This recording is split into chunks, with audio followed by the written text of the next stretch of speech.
അങ്ങനെ ഇതാ ആ ദിവസം വന്നെത്തിയിരിക്കുന്നു.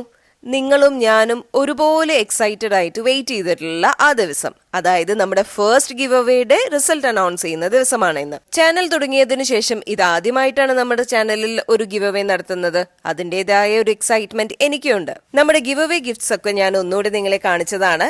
ഇനി നമുക്ക് കാര്യത്തിലോട്ട് കിടക്കാം. അതായത് നമ്മുടെ ഗിവ് അവേ വിന്നേഴ്സിനെ ഒന്ന് കണ്ടെത്താം. സത്യം പറഞ്ഞു കഴിഞ്ഞാൽ ഞാൻ ഗിവ് അവയെ കുറിച്ച് ചിന്തിച്ചപ്പോൾ ഇത്ര അധികം റെസ്പോൺസ് ഉണ്ടാവുമെന്ന് ഞാൻ ഒരിക്കലും കരുതിയില്ല. ഞാൻ കരുതിയത് ഒരു 100-150 കുട്ടികളോ പാർട്ടിസിപ്പേറ്റ് ചെയ്യുന്നുള്ളതാണ്. പക്ഷെ നമ്മളെ ഞെട്ടിച്ചുകൊണ്ട് മോർ ദാൻ 4.6K കമന്റ്സും അതുപോലെ തന്നെ 4.5K ലൈക്സും നമുക്ക് ഈ വീഡിയോന് കിട്ടിയിട്ടുണ്ട്. ഇത്രയും കണ്ടപ്പോഴത്തേന് നിങ്ങളുടെ എല്ലാവരുടെ ആത്മാർത്ഥത എനിക്ക് മനസ്സിലായിട്ടുണ്ട് കേട്ടോ. ഇനി ഒരുപാട് പറഞ്ഞ് ഞാൻ നിങ്ങളെ ആരെയും ബോർ അടിപ്പിക്കുന്നില്ല. നമുക്ക് കമന്റ് പിക്കർ യൂസ് ചെയ്തിട്ട് നമ്മുടെ വിന്നേഴ്സിനെ സെലക്ട് ചെയ്യാം. അപ്പൊ നമ്മുടെ ഫസ്റ്റ് വിന്നർ എന്ന് പറയുന്നത് ലാഷിം RX564 എന്ന് പറഞ്ഞ അക്കൗണ്ട് ഹോൾഡർ ആണ്. And second winner Shifa X5N എന്ന് പറഞ്ഞ അക്കൗണ്ട് ഹോൾഡർ ആണ്. ഇനി അടുത്തത് നമ്മുടെ ബെസ്റ്റ് കമന്ററിനെ സെലക്ട് ചെയ്യാണ്. നേരത്തെ പറഞ്ഞതുപോലെ ഒരുപാട് കമന്റ്സ് നമുക്ക് വന്നിട്ടുണ്ടായിരുന്നു. അതിൽ ഒരുപാട് നല്ല കമന്റ്സും ഉണ്ടായിരുന്നു. അതിൽ നിന്നും ഞാൻ ഈ കമന്റ് ആണ് ചൂസ് ചെയ്തിട്ടുള്ളത്. അതായത് ഫത്മാർസ എന്ന് പറഞ്ഞ അക്കൗണ്ടിൽ നിന്ന് വന്ന കമന്റ് ആണ് ഞാൻ ചൂസ് ചെയ്തത്. സെക്കൻഡ് ബെസ്റ്റ് കമന്ററിനെ ചൂസ് ചെയ്യുന്ന സമയത്ത് എനിക്ക് ഒരുപാട് ചിന്തിക്കേണ്ട ആവശ്യം വന്നിട്ടേ ഇല്ല.